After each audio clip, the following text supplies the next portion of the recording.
3월 22일 금요일 앉은 자리 새벽 기도회를 시작합니다.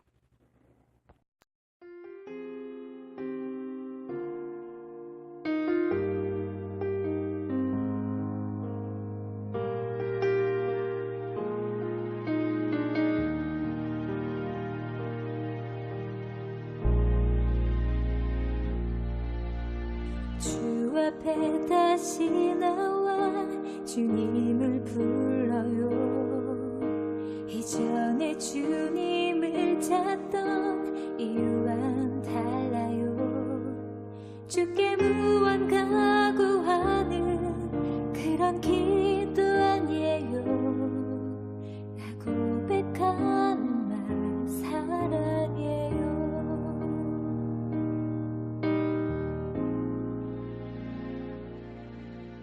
주 앞에 다시 나와 내 맘을 드려요. 이전의 모습 떠올라 부끄러울 뿐이죠. 하지만 이제 내 마음 깊은 곳에서부터 주님 사랑해요 영원토록. 오늘 우리에게 주신 하나님의 말씀은 마태복음 19장 1절에서 12절까지입니다. 예수께서 이 말씀을 마치시고 갈릴리를 떠나 요단강 건너 유대 지경에 이르시니 큰 무리가 따르거늘 예수께서 거기서 그들의 병을 고치시더라. 바리새인들이 예수께 나와 그를 시험하여 사람이 어떤 이유가 있으면 그 아내를 버리는 것이 옳으니까? 사람을 지으신 이가 본래 그들을 남자와 여자로 지으시고 말씀하시기를 그러므로 사람이 그 부모를 떠나서 아내에게 합하여 그 둘이 한 몸이 될지니라 하신 것을 읽지 못하였느냐. 그런즉 이제 둘이 아니요 한 몸이니 그러므로 하나님이 짝져 주신 것을 사람이 나누지 못할지니라. 그러면 어찌하여 모세는 이혼 증서를 주어서 버리라 명하였나이까? 모세가 너희 마음의 완악함 때문에 아내 버림을 허락하였거니와 본래는 그렇지 아니하니라. 내가 너희에게 말하노니 누구든지 음행한 이유 외에 아내를 버리고 다른 데 장가드는 자는 간음함이니라. 제자들이 이르되 만일 사람이 아내에게 이같이 할진대 장가들지 않는 것이 좋겠나이다. 사람마다 이 말을 받지 못하고 오직 타고난 자라야 할지니라. 어머니의 태로부터 된 고자도 있고 사람이 만든 고자도 있고 천국을 위하여 스스로 된 고자도 있도다.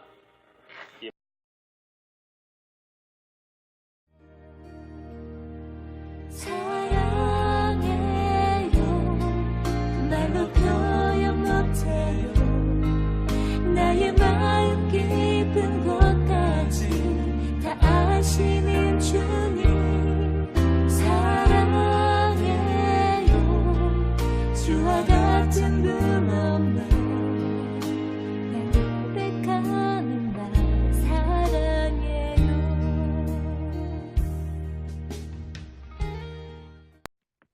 갈릴리 사역을 마치신 예수님께서 이제 유다 예루살렘으로 이동하십니다. 이제 십자가 고난과 죽음이 6개월 정도 남았습니다. 자연스럽게 예수님을 향한 바리새인들과 서기관들의 공격의 강도 또한 점점 세지고 있습니다. 예수님께서 갈릴리에서 유다로 오실 때에 사마리아를 지나지 않고 요단 강가를 따라 내려오셨습니다. 오늘 말씀은 요단강 건너에 있는 베다니라는 장소에서 일어난 일입니다.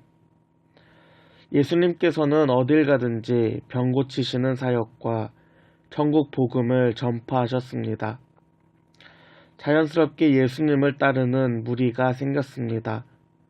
이를 본 서기관과 바리새인들은 예수님에 대하여 위협의 존재로 느끼게 됩니다. 이들은 자신의 권력을 빼앗길까 염려하였습니다. 그래서 예수님에게 흠을 잡아 그 그것으로 넘어뜨리려고 하였습니다. 오늘 본문에서 바리새인들이 예수님께 나와 시험하는 질문을 합니다. 오늘 말씀 3절입니다. 사람이 어떠한 이유가 있으면 그 아내를 버리는 것이 옳으니이까? 바리새인의 시험 주제는 이혼입니다. 당시 이혼은 어려운 주제였습니다.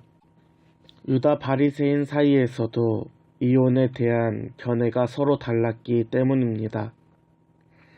어떤 부류는 이혼 사유를 오직 음행으로 한정하였지만 어떤 부류는 아내가 실수하거나 더 매력적인 여자를 만날 경우 등 다양하게 해석하였습니다. 어느 한쪽에 손을 들더라도 예수님은 비난을 받을 수밖에 없는 질문입니다. 더욱이 세례 요한도 헤롯의 이혼을 비난하여 목숨을 잃기도 하였습니다. 이혼에 대한 질문에 예수님은 먼저 결혼에 대하여 말씀하십니다. 하나님께서 사람을 창조하실 때 남자와 여자로 지으셨습니다. 그리고 남자와 여자가 동등하게 하셨습니다. 이들이 각각 성장했을 때 부모의 품을 떠나 하나의 가정을 이룹니다. 모든 가정은 하나님 안에서 이루어진 것입니다. 그렇기 때문에 하나님이 짝지어 주신 것을 누구도 나눌 수 없습니다. 즉 원칙적으로 이혼은 원래 불가한 것입니다. 그때 한 사람이 손을 들고 질문합니다. 오늘 말씀 7절입니다. 그러면 어찌하여 모세는 이혼 증서를 주어서 버리라 하였나이까? 그때 예수님께서 사람의 완악한 마음, 잔혹한 마음을 지적하십니다. 고대 사회에서는 남성이 지배적인 위치에 있었습니다. 자연스럽게 여성은 남자의 소유물로 인식하였습니다. 그렇기 때문에 고대 사회에서는 여성을 아무렇지 않게 버리는 일이 많이 있었습니다. 가는뿐만 아니라 빵을 태우거나 더 매력적인 여성이 나타나면 자신의 아내를 버리고 새 장가가기도 하였습니다. 모세가 이혼 증서를 써주라고 한 것은 이혼당한 여성이 생활고를 면하고 다른 남자와 합법적으로 결혼할 수 있는 권리를 주기 위함입니다. 즉 무분별한 이혼을 방지하고 일방적인 피해를 받는 여성을 보호하기 위해 만든 것입니다. 그러나 사람들은 완악한 마음으로 이혼 증서를 무분별하게 사용하였습니다. 이러한 특별 케이스에 한하여 이혼한 증거를 허용한 것이지 원래 하나님 안에서 이혼은 절대 불가한 것입니다.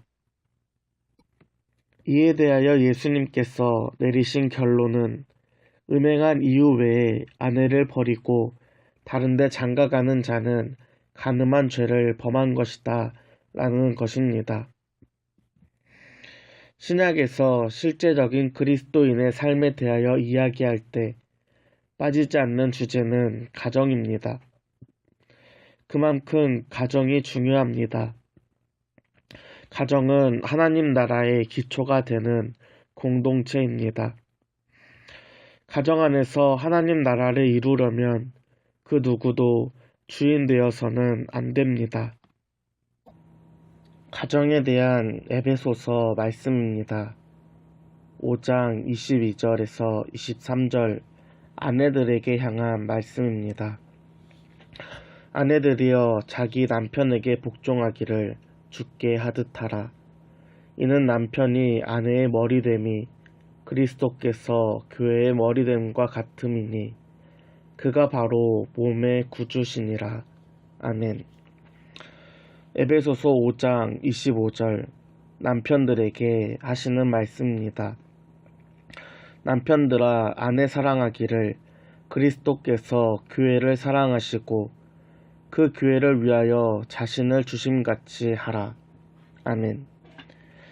에베소서 6장 1절 자녀들에게 하시는 말씀입니다.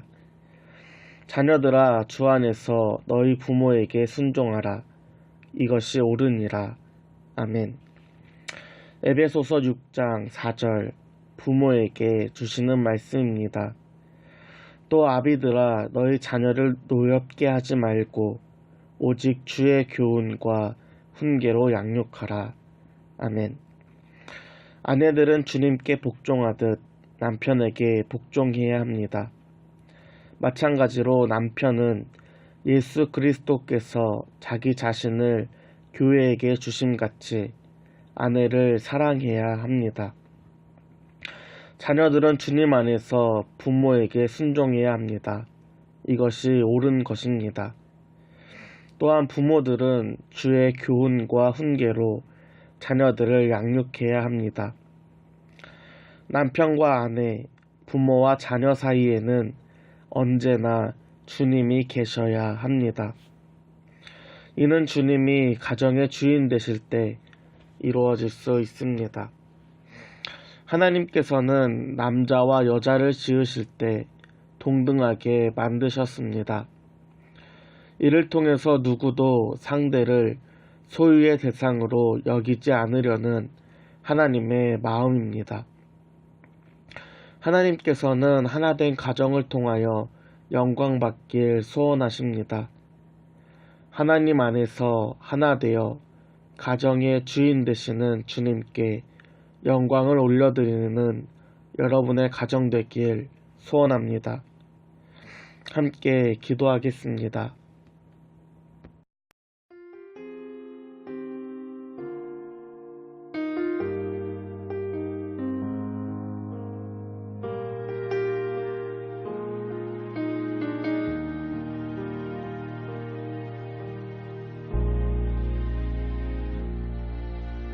주 앞에 다시 나와 주님을 불러요. 이전에 주님을 찾던 이유와는 달라요. 주께 무언가